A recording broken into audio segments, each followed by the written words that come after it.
Good day, folks, and welcome to Quarry Side Chat, where we interview Freemasons and discuss topics about the past, present, as well as the future of Freemasonry in the 21st century. As a reminder, the thoughts and opinions expressed here are the sole opinions of participants and do not represent any Grand Lodge statements or positions. Make sure you keep the conversation open to the public and on the level. Today, with us, we have Worshipful Brother Rudreshwar Malkani. Was initiated into Freemasonry in the Norshid Mehta Lodge number 246 of the Grand Lodge of India in Mumbai in 2012 and serves as the worshipful master of the lodge from 2017 to 2018. He's also a member of Chapter Cyrus number 13, Chapter Cornwallis number 33 of the Royal Ark, Mark Lodge, Holmesdale in the East number 2, and Jamshedji Jijiboy Lodge of Royal Ark Marinas number 2, all of which are in Mumbai. Rudreshwar, thank you for joining us today. Would you please talk to us about the subject matter and what you'll be presenting us with on your lecture? Thank you so much for that introduction, Richard. Now, the topic we are discussing today, that of the relevance of Freemasonry in today's times, is of particular relevance, pardon the pun, to us at Quarry Side Chat, as well as to Masons around the world. Now, this topic has been debated multiple times in multiple forums by multiple people, and everyone has their own opinion on this issue. This presentation is more to raise questions than to offer answers. Next slide. We need to first begin by looking at the evolution of Masonry over the years in terms of the role that it played. In the pre-Renaissance era, you had Masonry and Masonic lodges acting essentially as operative labor guilds for skilled builders and craftsmen. With the advent of the Renaissance, Masonic lodges saw the entry of speculative Masons and began to play a new role, that of offering a free and open space for academics, philosophers, radicals, and free thinkers to debate the pertinent issues of the time, issues which were deemed as too radical by whether the rulers or the church in power. With the Industrial Revolution, the role of Masonry changed again. This time, it wasn't the anti-establishment that was a part of it, but the establishment itself.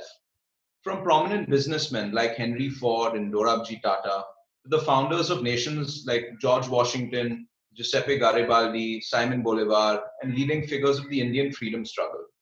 It wouldn't be off the mark to say that the Masonic Lodge became the new drawing room of power. With World War II, the role of the lodge became less well defined, as we'll see later on. Next slide. Now, periods of growth and decline in Masonry are nothing new. This phenomenon has occurred again and again and again over the years. Sometimes the reasons are external, like a crackdown from a despotic ruler, what you saw in Nazi Germany. Sometimes the reasons are internal, like the schisms between the ancients and the moderns. It doesn't always have to be a global trend, and this boom or bust cycle can be restricted to a particular country or a region. Moreover, while we always want to grow, rapid growth in numbers is not always a good thing, and sometimes the essence of Masonry itself gets lost with a rapid influx of new members.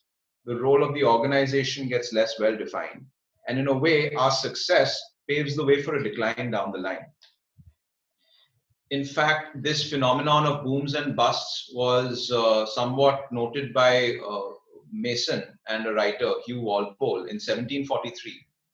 He said that the Masons are in such low repute in England, I believe that nothing but a persecution could bring them into vogue again. Next slide. Now, regardless of the booms and busts, we have been seeing a steady decline in Masonry since the heydays of the 1950s, 60s, and 70s. Aside from decline or stagnation in absolute numbers, a bigger problem is the lack of engagement with existing members. You have members who are on the rolls but never really come to the lodge. Members who come to the lodge but aren't really actively participating in the lodge's activities. And in a way, membership retention then becomes more of an issue than recruitment. this is not particular to Masonry. In fact, in the Western world, this phenomenon has been seen in a lot of other bodies as well, including the Rotary. Now, perhaps the reason is an identity crisis. Next slide. By this, I mean we need to answer the question, what does Masonry mean to you? Now, many people view Masonry as offering different things. Some see it as simply a social club where you can get together, have a drink and a chat with good friends of yours. Some see it as a business networking opportunity where you go in and you meet the movers and shakers and you can get deals done.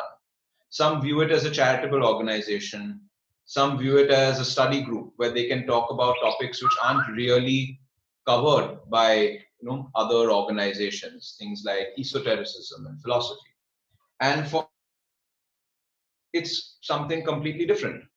Now, neither of these views or approaches is entirely wrong, and neither of them are entirely correct. The next slide.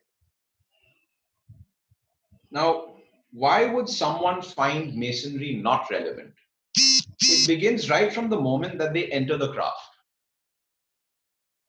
When someone comes into Masonry with incorrect expectations, or who views Masonry as being one of those types of organizations I said earlier, whether a social club or a networking group, and they find that it's not what they expected, they begin to feel that it's not really relevant to them, it's not really something that they're interested in, that maybe they were misled and it's not really something they're going to give their time to. Another reason is that when Masons come in, especially younger Masons in terms of age, they feel that they don't really have a say in the lodge. They're expected to contribute, but they're not able to give ideas. They're not able to make the lodge change and represent what they want. Relevance in that way is colored by your expectations of what you expected from Masonry. Next slide. Now, this is where Masonry's core DNA and its core, if I use the term, unique selling points come in. In today's scenario, in today's world, we have a lot of division, dissension, a lot of strife and conflict. And an organization like Freemasonry is unique in that it's non-political and non-sectarian, very explicitly non-political and non-sectarian. You have a diverse profile of membership, which is something that many other groups really can't boast of. We have people from various political leanings, various philosophical mindsets, various, professional and social backgrounds, various age groups, various ethnicities, and all of them come together on a common platform, not to discuss their differences, but what makes them same, what makes them similar. It's non-dogmatic in that one of the core beliefs of Freemasonry is that there's no right or wrong answer for virtually anything. In the rituals itself, we see that you have to interpret it in different ways. There's different allegories. You can have one interpretation. It's a bond of brotherhood and friendship. People who come into Masonry expecting to hand out business cards and get deals will be sorely disappointed. No one really will look upon them very kindly. And frankly, the most important aspect of what makes Masonry different from other organizations, and therefore what makes it relevant, is the bond of brotherhood. Now, this is not found in any other group, any other organization. You have people who will help. If you're, let's say, a member of the Lions or the member of any other religious group or even a professional organization, you find someone from that organization in some way. You help out. And that is not unique to Masonry. That's not what I'm talking about. I'm talking about when you find someone, a brother who calls out to you in a time of need, even if you can't help him, even if you're not able to help him, you still feel that pull, that feeling that my brother needs help. I need to help in any way I can. I need to, whether I can't give him financial support, maybe I can give him some time, maybe I can give him emotional support, maybe I can put him in touch with someone else. That feeling that you have to stand with your brother, that's Masonry. And that's what makes Masonry different from any other group. Next slide.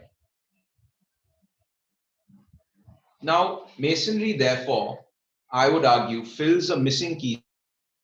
Now, in today's world, especially with the advent of COVID, and you have a lot of people working from home, there's a growing sense of isolation. Now, this has been growing for some time. Men, especially young men starting their careers or even in their mid 40s and 50s, they find it to connect and build friendships beyond work and beyond other roles. You tend to find similar social groups. Either you play a sport, so you hang out with the guy, or you're a member of some professional organization like an institute of chartered accountants, or you're a member of one of these professional networking organizations like the Rotary, or maybe a religious organization.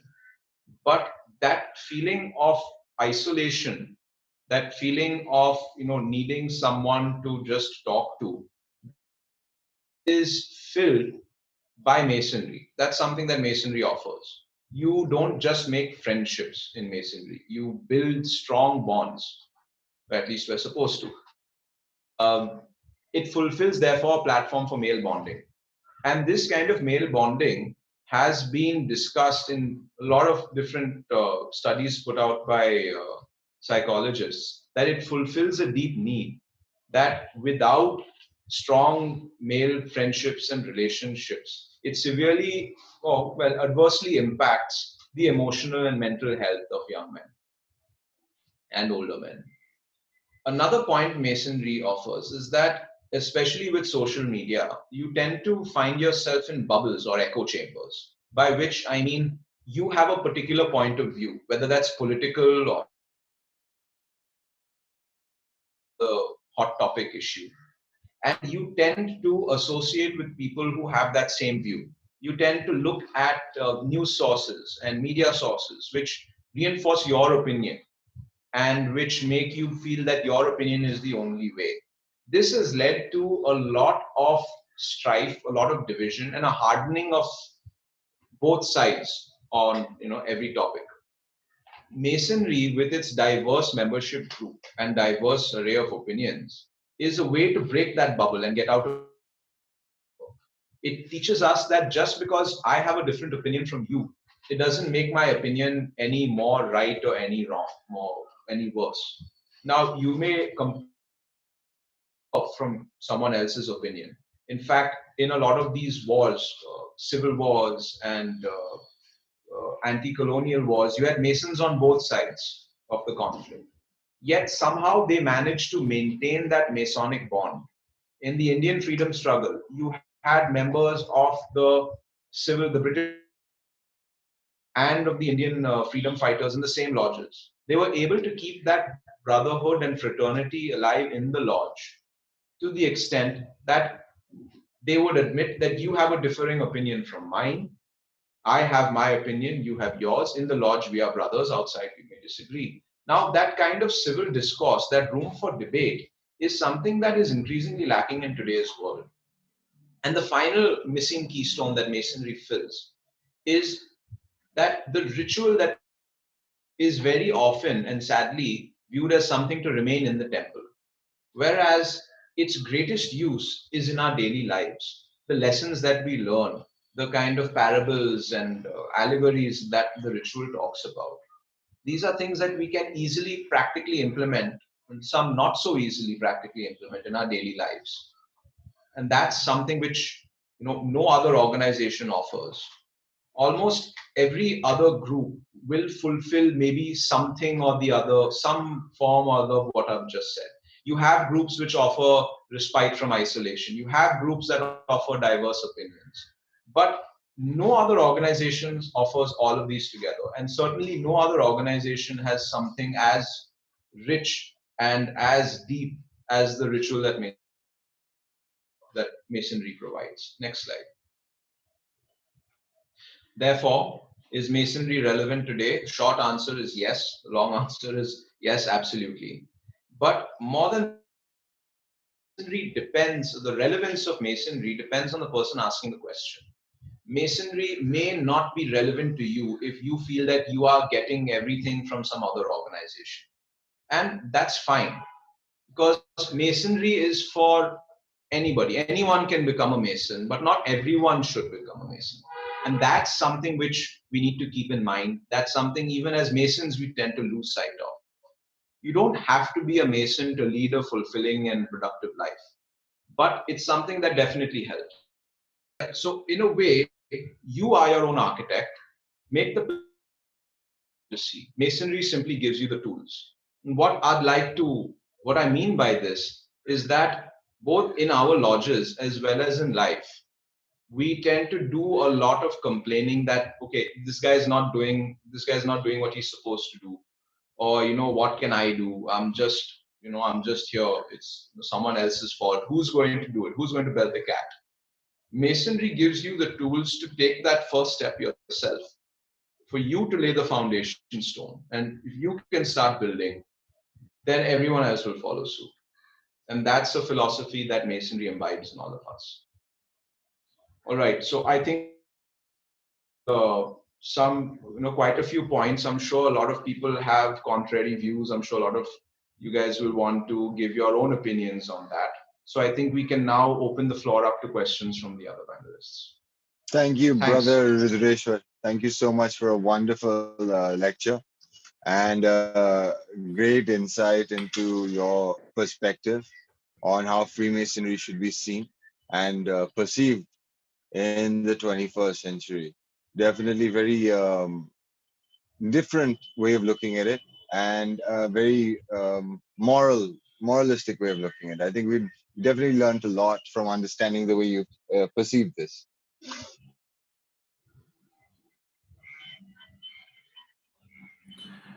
Brother Rudreshwar, I had one question. So you raised one important point where you said quality over quantity. You were alluding to that point. Okay. So do you want to elaborate a little more on that? Because, let me give you a context as to where this question is coming from. Um, there are a lot of lodges all over the world where, membership seems to be shrinking and doesn't seem to be going up. Right. So sometimes this tempting question might come up that, hey, why don't we do a canvassing to, get more members in? But I personally don't see that as a good way to go about, masonry. And again, to your points which you mentioned in the previous slides, it may not be for everyone, right? So, just wanted to know a little more on that point. What are your thoughts about it? And again, open to the panelists to, add their inputs. Sure. So I definitely agree. I definitely agree that quality over quantity is the way to go. But again, there has to be a balance there. There's a common, there's a sort of unsaid rule that you will have people who will come in to Masonry and leave for whatever reason. They might views. They might be genuinely really good people, but it just doesn't click for them. And if they leave, then you have to have other people who will, place. So there's no point. You can't say that, oh, we're going to pick one guy every year and put all our hopes on him. So that's not what I'm saying at all. But the idea that you should just go out and accept anyone who shows even a moderate interest and who is somewhat acceptable is not something that will bode well for Masonry in the future. There's a phrase that some lodges, I've heard this a lot from brethren in the US. It's called guarding the West Gate, because many times the entrance of the lodge is into the west, on the western side, which means that before someone enters the lodge, you need to make sure that before someone joins the lodge, you need to make sure that they are a fit and proper person to be made a Mason. You need to do your due diligence, you need to do your homework, and you need to make sure that he will, be represent the ideals of Masonry, and he will further the institution. Now, if we start slacking on this, if we start to let anyone in just because we need numbers to, fill the offices and fill the floor, then you will get to a point where, it's not just, one or two people slip in. You'll find that those who slip in eventually become the majority of the people in the lodge. And then that lodge ceases to function as a Masonic lodge should function. because then when newer members come in who are, who genuinely make good Masons, who's there to teach them? Who's there to guide them? You have guys who were not really, uh, practicing Masonry, and then those people, they see that this is what everyone in the lodge is doing. That must be, what Masonry is, and either they get disillusioned and they. I think for the most part, you have actually answered it, because the bottom line remains, and this is what I believe in too, that you can't just get people in droves, or you can't just slack off on doing a proper background check, to what you alluded to, guarding the west gate. So it's rather good to have a few but stronger members than have a crowd that is not responsive or non-participative. I think it just boils down to that. Yeah, exactly. Brother Sumit, what do you think? I had a question actually. Basically, you're talking about retention. So my question is, how do you retain good Masons? Because I personally feel that the problem, which I told senior brethren also, that you need to be role model so that the younger brethren or the new brethren can follow that this is what a Mason should be like. If you don't have that, then they will get demoralized and they'll probably leave. So what do you think about how do you retain good Masons? If I knew the answer to effectively retain members, then my lodge would be 200 members coming for every meeting. But I think one of the key things that we need to keep in mind is, one, from the first meeting itself, right after that, keep the members and keep the new Mason engaged. Very often you find a thing that, okay, after the meeting, here's the question, here's the question answers for the next degree, see you next month. That is something that it kills off interest right from the beginning. You need to keep engaged with them. Beyond that, having more programs, let's say for whether it's Masonic education or whether it is Masonic, even a charity program, doing programs like that and giving new Masons responsibilities and roles in those programs right from the beginning is something that makes them feel a part of the lodge. No one wants to join an organization and feel that, okay, these guys are running it, what am I here for, right? Or no one wants to feel like they're just the lowest guy on the pole. So getting them involved in those activities is something that will go a long way towards retaining members. And for that to happen, you need to be doing those activities. So that's another point. Yeah. I have a quick question. If you think about it, you were talking about ritual, and to learn or to study or to practice any ritual, one has to continue doing it and continue practicing it and learning it. So, do you really believe we get enough time and due diligence to practice these rituals, or is it more of a time expanse? Nobody's really that interested in the rituals, because the rituals are really key to this element, right?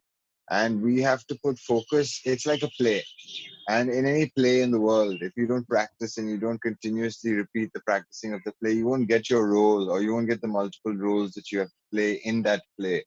How does this affect the 21st century, and with the attrition rate we have today of Freemasons and our comprehensive understanding of putting our dedicated time to something, since everybody's so busy doing things, does that really play a vital role? And how do you see that panning out in the future? So yeah, you've hit the nail on the head. Everybody has something else to do. You're busy. In fact, nowadays, in the old days, you used to have a 9 to 5 job. 5 o'clock you clock out. You're at the lodge by 6, and you're done. No emails. You leave office. You leave work at work. Now, I mean, there are times when you're in the office till midnight. Depending on how fortunate or unfortunate your job is.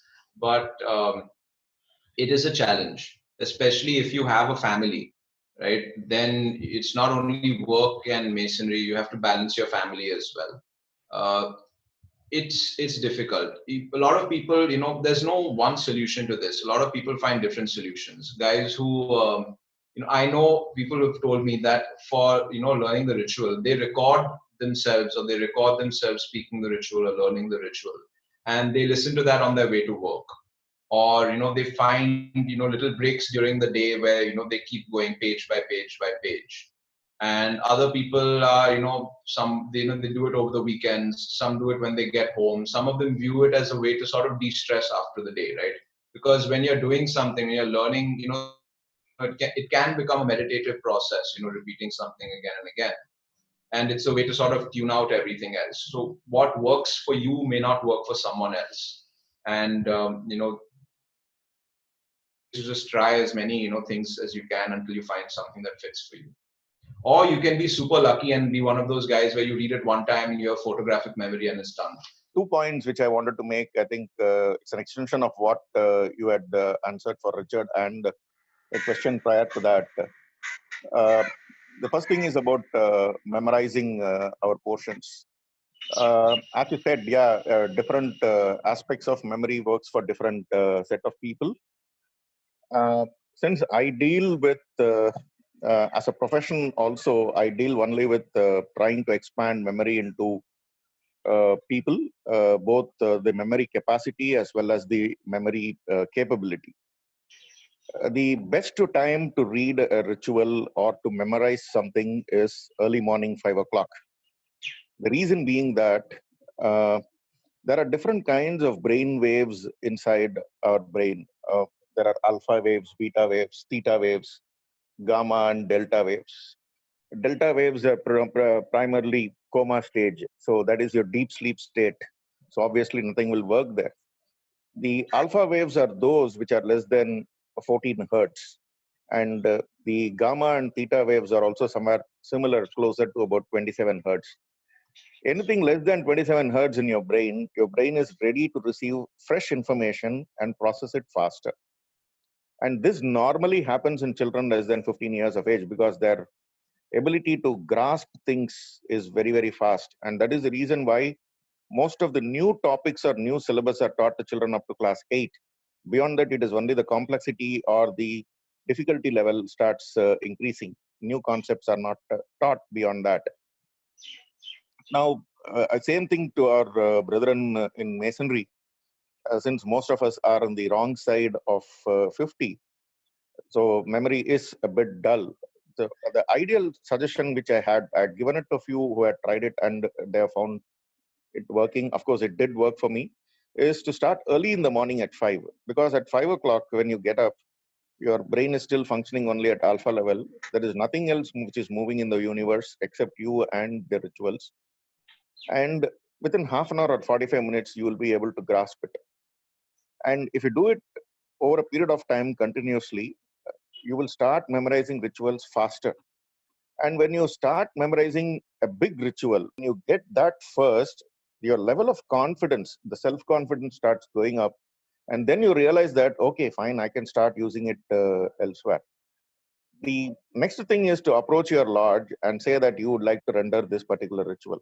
Of course, for a new brother to do that, some lodges do permit. Some lodges will say that you will have to wait your turn. But most of all, I've seen that they're always receptive to new brethren coming in and performing. And after you perform, I'm sure you will have some friends inside the lodge at your same age group or the same group in which you chat up with. So talk to them about certain intricacies inside the tracing board. Try to find out some additional information and start talking to them about it. When you do that, what happens? Whatever you have learned, you are trying to impart. I learned it long back through a trainer, a friend of mine. He said, when you learn something, it is knowledge. When you internalize the knowledge, it becomes experience. When you teach to somebody, it is training. When he internalizes his knowledge, that is his experience.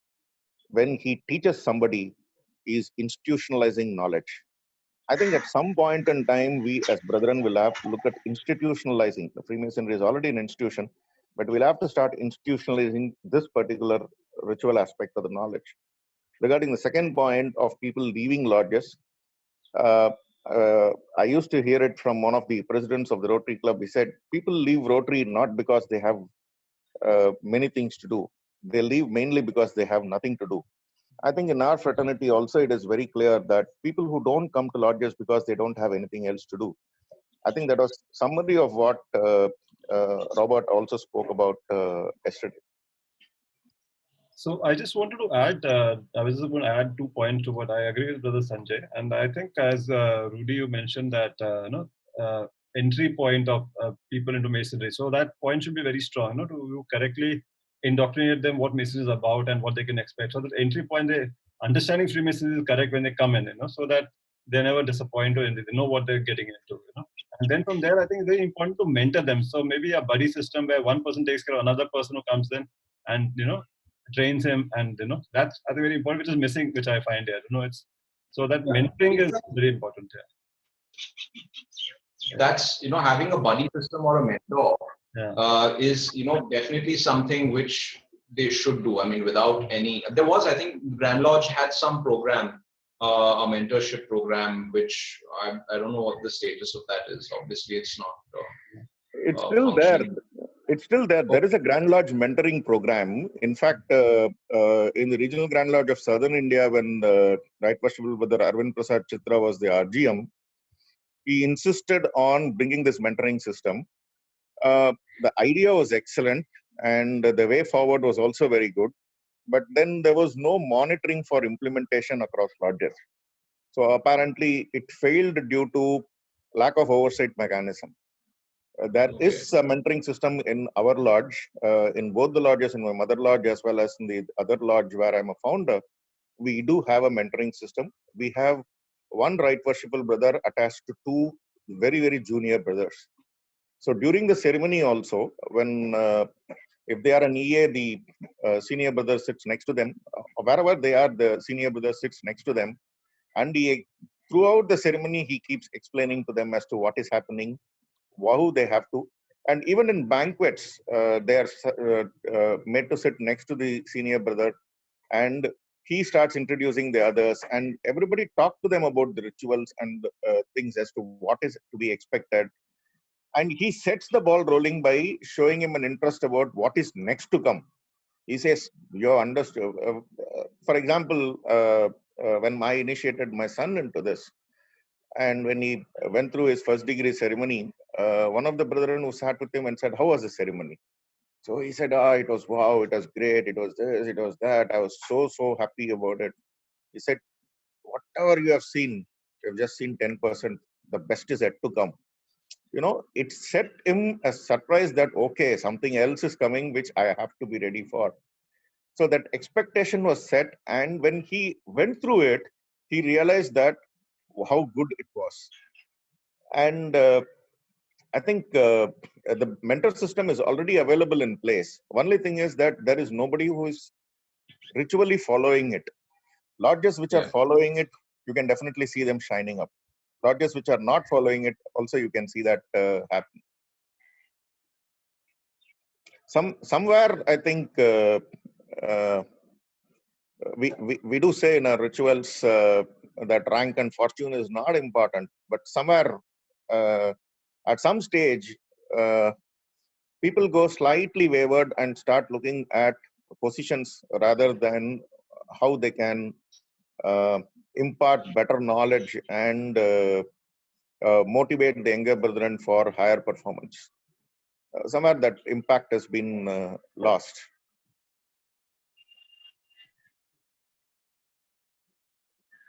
Well, I believe there's a lot of silence, in Freemasonry, if you look at it, and when you join a lodge or when you join different degrees, there is a lot of information held back in a way from the initiate. I mean, by initiation itself. I mean, the initiation process does state that silence is a way of the initiate to create an interest and a way to look into new subjects and new things, and then to ask these questions to the senior brethren or to inquire about these certain areas. But that I find in a way sort of falls flat because, people don't take that initiative to delve deeper unless they are actually promoted or prompt to go in that direction. So we have a lot of brethren who do not maybe get this sort of guidance that will be required. to understand what's going on in the lodge or to comprehend what's the next step, and they feel a bit lost, and it takes about, I'd say, about 2 years or a year and a half, 2 years before they actually start to understand and comprehend what's happening, So that is an important note to be. I mean, that's why the mentorship program that you're talking about is very important, because they have to be encouraged to continue going. Otherwise, I don't think they would find the initiative to sit in that sort of position. Yeah.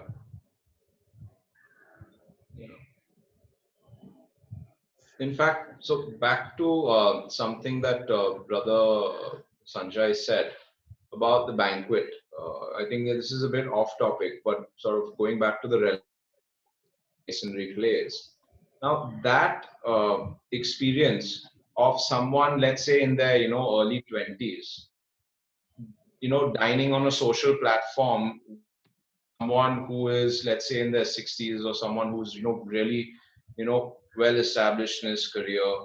So that sort of that building up of social skills, that building up of interactive people skills, that is another role that Masonry strongly plays, because it emphasizes that the whole equality and brethren being on the level, giving an equal platform for someone just starting his career to sit and casually have one who may be the CEO of a corporation.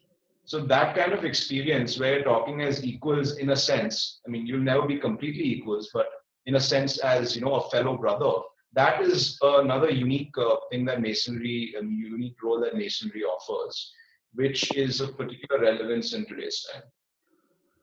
Also, Masonry is so vast and so dynamic that it's very difficult to explain where it starts and where it ends as well. So for them to grasp the very concept of what they're doing or why the rituals are there or what's going on, it takes a bit of time to wrap your mind around and fully envisage what's really happening and how it all plays how this role and everything is a bigger importance to everything else, and what your role and your importance to this is, because as you said, the individual brother has to feel that passion, otherwise he doesn't want to stay on, maybe he's not got something to do, maybe just sits there for the past year in the corner and he doesn't answer anything or doesn't do it. That is very demoralizing for him, even if he comes up with answers and questions and maybe he doesn't get the response that he wants, can also be extremely demoralizing for those brethren as well, and then that could be a reason why they leave, or why they don't want to continue in the process, or maybe find it a waste of time, when they don't really understand the essence of it. Yeah. So Yeah, I think the banquets definitely. See, I'm part of some of the other orders and degrees beyond the craft and thing where I bump into Bharat almost on a daily, regular basis in these places. Now, I have seen what happens in my craft lodges. There is always a group, coterie of people, 5 in a group or 6 in a group, standing in different corners of the banquet room and having their own chat. Neither that this coterie, there is no exchange program there. That one coterie stands in one corner and smoking away to glory. There is another coterie that stands away, eating away to glory, and there's a third one which finishes dinner and trying to move. The fourth one which is standing and having a drink and singing on their own. There is nothing called a cohesiveness, which I've tried to build it up, but every time I've been rebuked.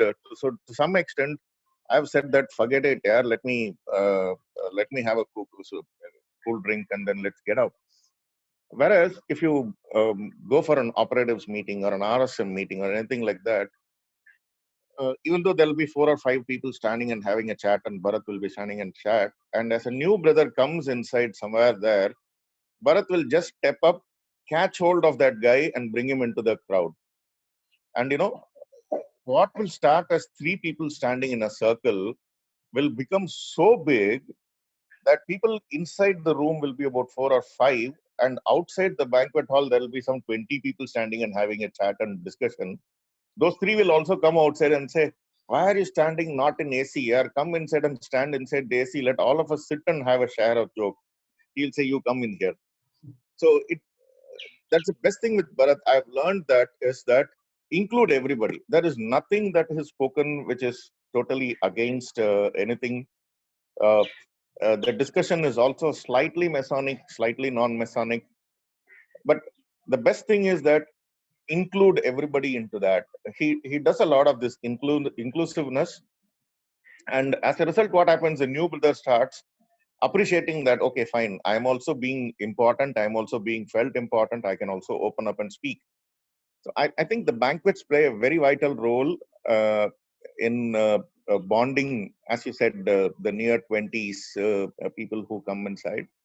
It's very vital that they bond with that 70 and 80. And I know in a craft lodge, we have a brother called Chama, or Right Worshipful Brother Swaminathan.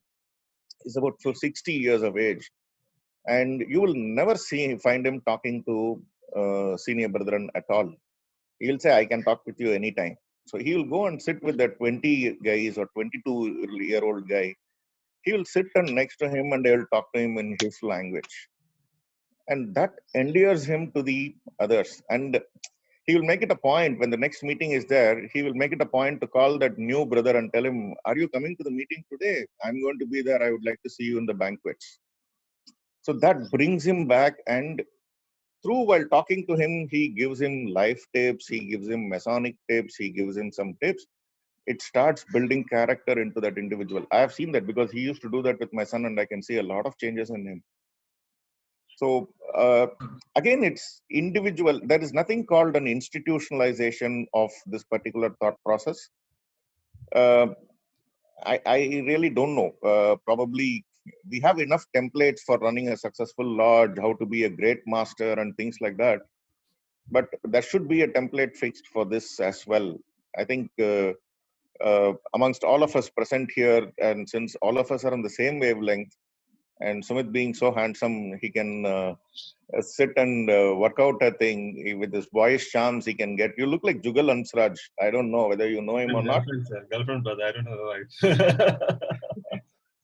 So we can sit together and form something, a kind of a template, which can work out and say that this is how we are going to do a mentoring. And it can probably run parallel to what GLI says or GLI suggests. And that can be a homework which can be taken over by this group. What do you say, Richard? Wonderful idea. Wonderful idea. In fact, Sanjay, when you're talking about the sort of, you are talking about practical jokes. In fact, back in the day, I think in the beginnings and in the middle of Freemason, a lot of people used to do practical jokes on members. And this was actually a very acceptable thing, pulling the goat's tail, or, playing the goat. This is essentially where the whole idea of the goat comes into play.